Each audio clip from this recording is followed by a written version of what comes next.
di Makau, kita akan melihat gedung-gedung yang tinggi-tinggi, juga bagus-bagus. Bahkan menurut saya sangat mewah.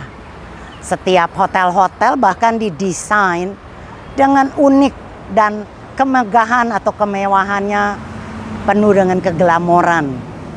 Dan bukan cuma itu, ya, Makau terkenal juga dengan kasinonya.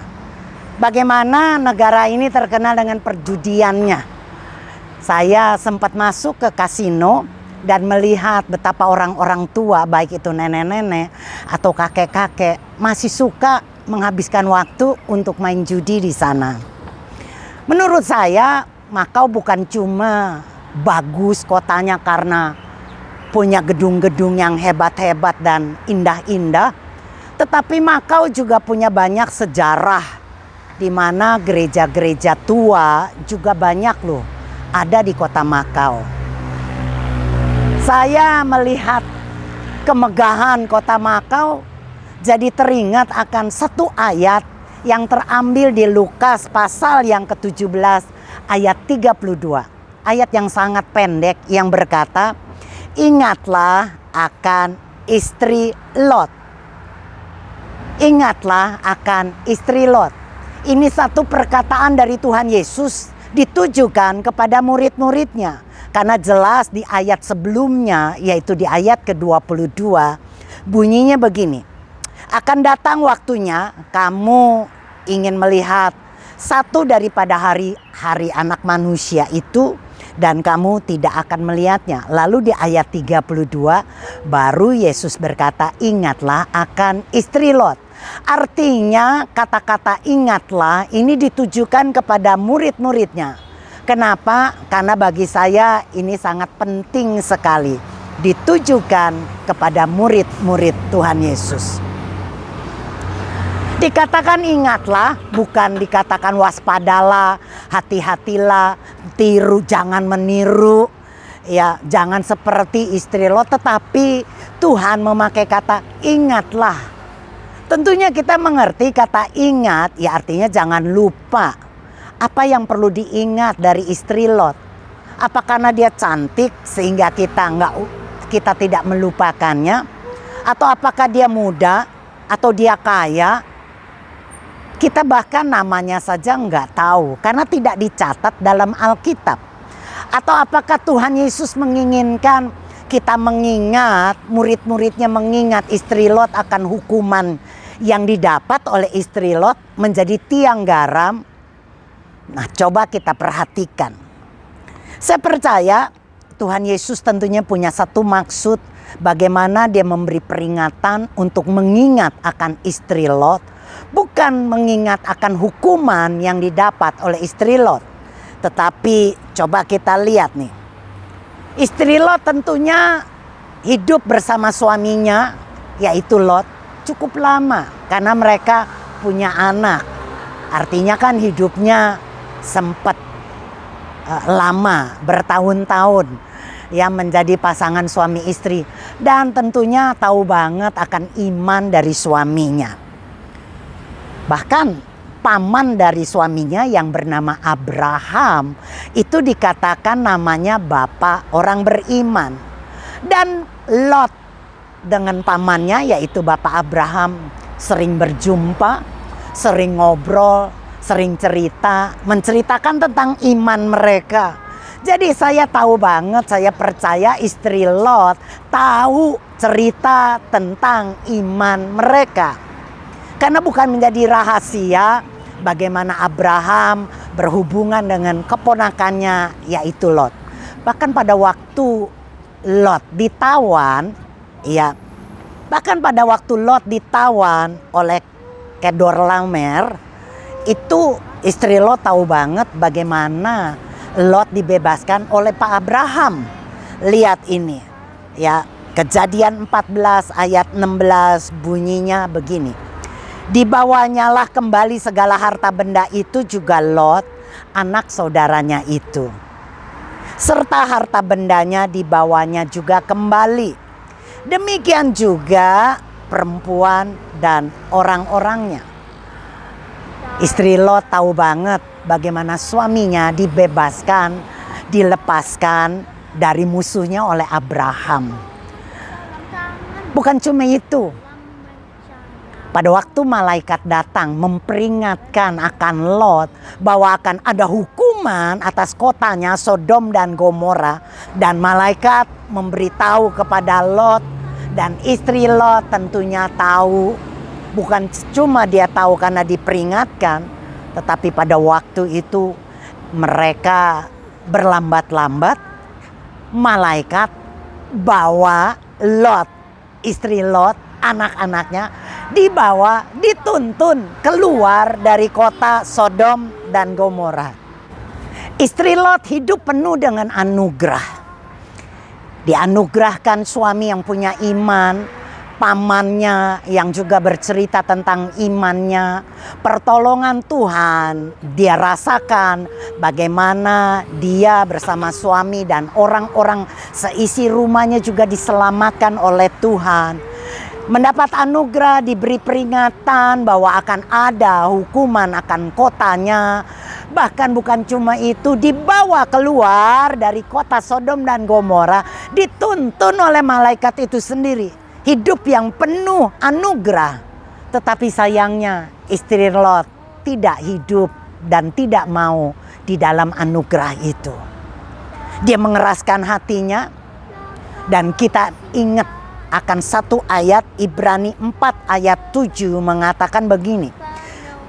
Sebab itu ia menetapkan pada suatu hari, yaitu hari ini, ketika ia setelah sekian lama berfirman dengan perantaraan Daud, seperti dikatakannya pada hari itu, jika kamu mendengar suaranya, janganlah keraskan hatimu. Ibrani jelas mengingatkan kita untuk tidak mengeraskan hati pada waktu kita mendengar suara Tuhan. Istri Lot hidup dalam anugerah, penuh dengan anugerah, tetapi tidak mau menerima anugerah. Orang katakan istri Lot hatinya melekat kepada hartanya. Istri Lot melekat kepada kemewahan kotanya, persahabatan dengan teman-temannya, bahkan mungkin keluarganya. Yang pasti istri Lot terikat dengan harta yang dia punya dari kota Sodom itu. Dia terikat dengan hartanya, di mana kota Sodom dan Gomora di mana dia tinggal. Ya, dia mendapatkan banyak kekayaan dari kota itu. Suaminya dihormati di kota itu.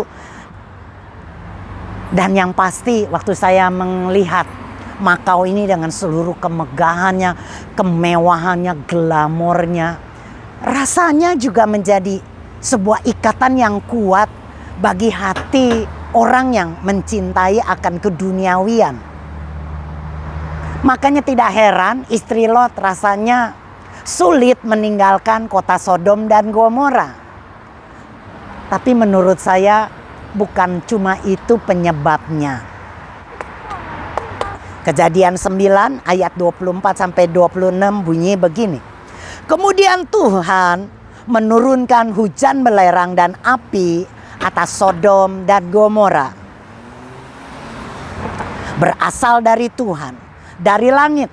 Dan ditunggang balikannya lah kota itu dan lembah Yordan dan semua penduduk kota serta tumbuh-tumbuhan di tanah.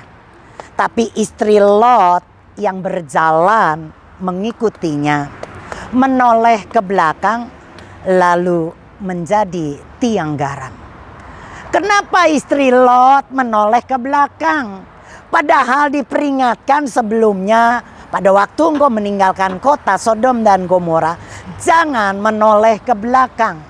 Walaupun kota itu dimusnahkan dengan api hujan, api belerang yang datang dari langit, dari atas, menghabisi bukan saja kota itu, bahkan tumbuh-tumbuhan saja habis terbakar. Jangan menoleh. Sudah jelas peringatan itu. Tapi kenapa istri Lot waktu berjalan dia tidak mengikuti perintah itu?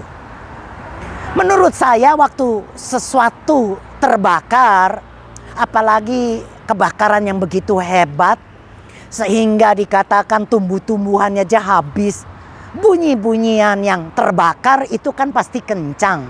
Jadi artinya saya percaya istri Lot pasti mendengar akan bunyi terbakar. Tapi kenapa dia tetap menoleh ke belakang?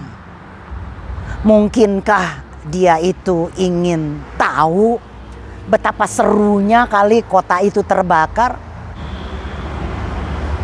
Apakah istri Lot itu ingin melihat kebakarnya kota Sodom dan Gomora? Apakah dia ingin melihat serunya kota itu ditunggang balikan dengan api penghukuman? Apakah dia ingin foto? Kalau zaman sekarang mungkin dia mau selfie dulu. Saya percaya nggak mungkin seperti itu, saudara.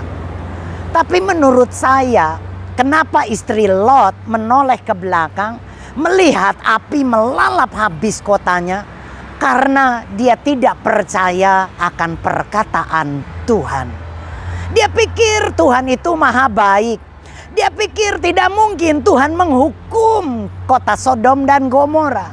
Dia pikir Tuhan bisa dipermainkan. Dia pikir anugerah Tuhan begitu besar dan terus berlanjut bagi hidup dia.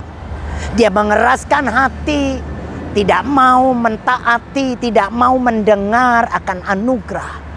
Dan menurut saya, dia menolak akan kasih karunia. Hidupnya penuh anugerah, hidupnya penuh kasih karunia, tapi dia tidak mau menerimanya. Dia menolak Tuhan, dia menolak anugerah Tuhan.